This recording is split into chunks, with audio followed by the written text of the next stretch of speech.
Hello and welcome back to the channel. We're going to have a look at a keyboard that I bought several years ago, second hand. It's quite old tech. I mean, we're going back to maybe 2004, 2005 I think when it was manufactured, so nothing new at all, but for the kind of stuff I do, which is guitar based music, and obviously quite retro, this really is a very handy tool.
So let's just have a listen to some of these tones, which are quite remarkable to me. This is the rotary organ. That's with a straight tone, or else I can add the modulation.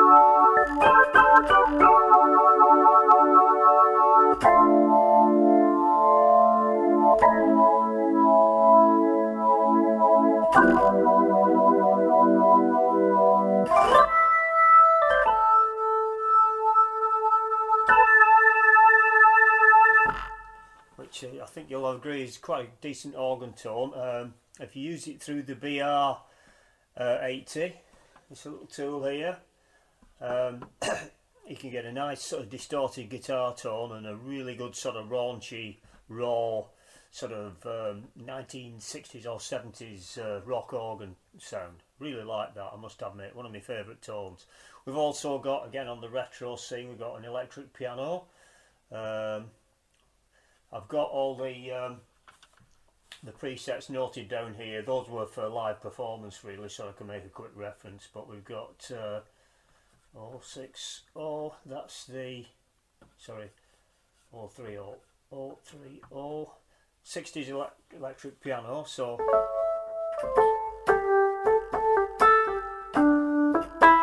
that's without the chorus, which makes it more of a sort of 80s electric piano. So again we've got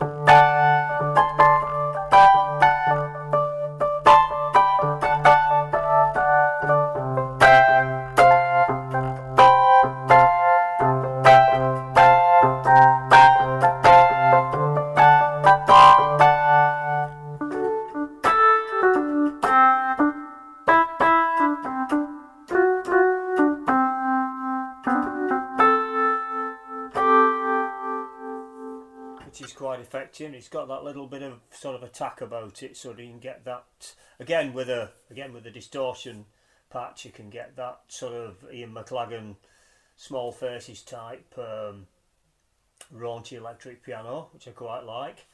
And we've got a setting for a grand piano too here.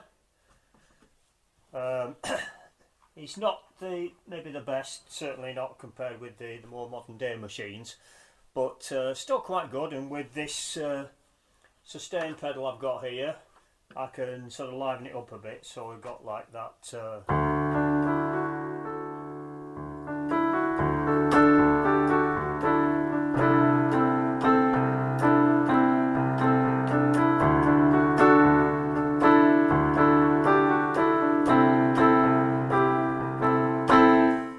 not a bad piano sound. Again, a lot of my stuff is left quite back in the mix really. I don't really use, I'm not a keyboard player, so I just use it for a subtle accompaniment, a lot of three-fingered chords, and it's quite subtle, the keyboard stuff I do. It's guitar-based music, and the keyboard's just basically an embellishment or an accompaniment for it.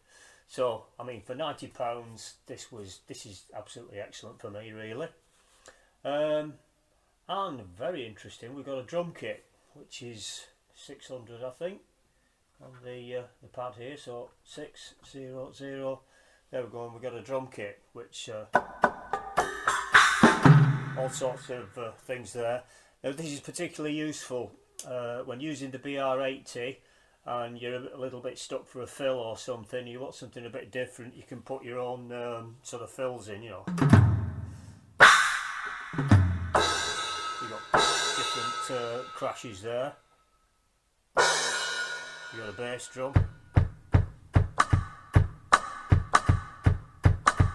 So you can use all sorts, really. Like I say, we've got a rim shot there, 2 different bass drums, 2 different snares, subtly different tone. We've got a closed hat, open hat, tambourine, which this is one of my favourites. Seems to record a lot better than an acoustic tambourine. So like I say, very subtle stuff. You can keep it well back in the mix, but it does make quite a difference. We've got a cowbell somewhere, if I can find it. Yeah, ideal for embellishing those drum patterns on there when you need a little bit more than what's already there. What other tones have we got? Particularly like the breathy sax, which is 254.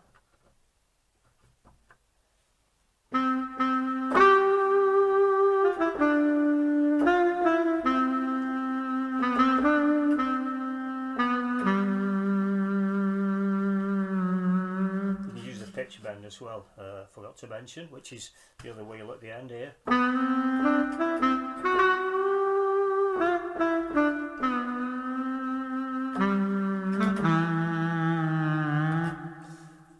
So that's your breathy sax. We've got some pretty conventional synthesizer tones, quite retro really, sort of 80s sounding really, you know.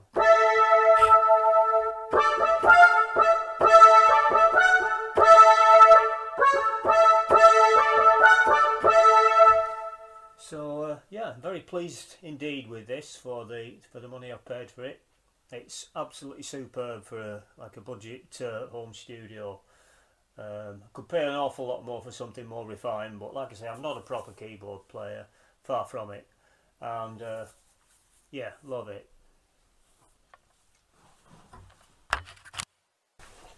So what we've got here at the back of the unit, we've got the sustain pedal there. We've got 2 stereo jacks left and a right, which I can use both channels into a mixer to get the stereo effect, or I can just use the headphone socket, which is here, to get a more basic recording. To be honest, I tend to use that headphone socket most of the time, which obviously just gives me a mono recording into one channel of the BR80. So yeah, it does work on battery as well as mains. I tend to use it on the mains all the time. It's handy on stage with a battery because obviously it's cordless.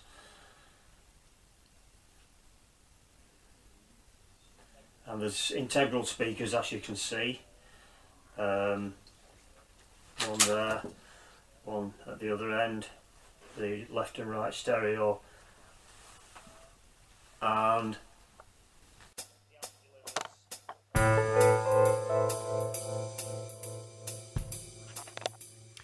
one or two other things I ought to mention. Number one, MIDI connection is available.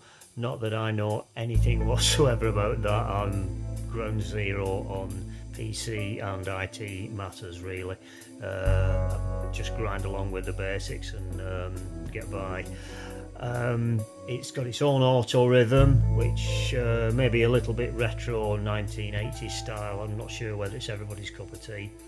And it's a multi-track recorder in its own right. Now, again, I tend to use the BR80, but that facility is there for a hell of a lot of tracks.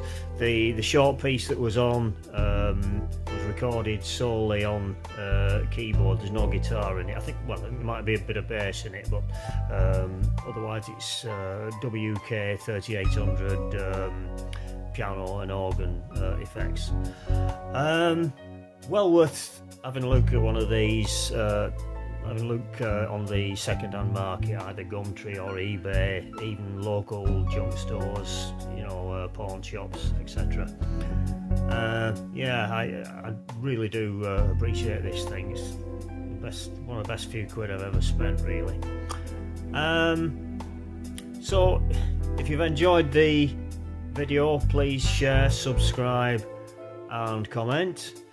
And I'll see you again soon. Maybe we'll see how the response goes, and we might do a feature on maybe one or two of the second-hand guitars and bits of stuff I've collected over the years.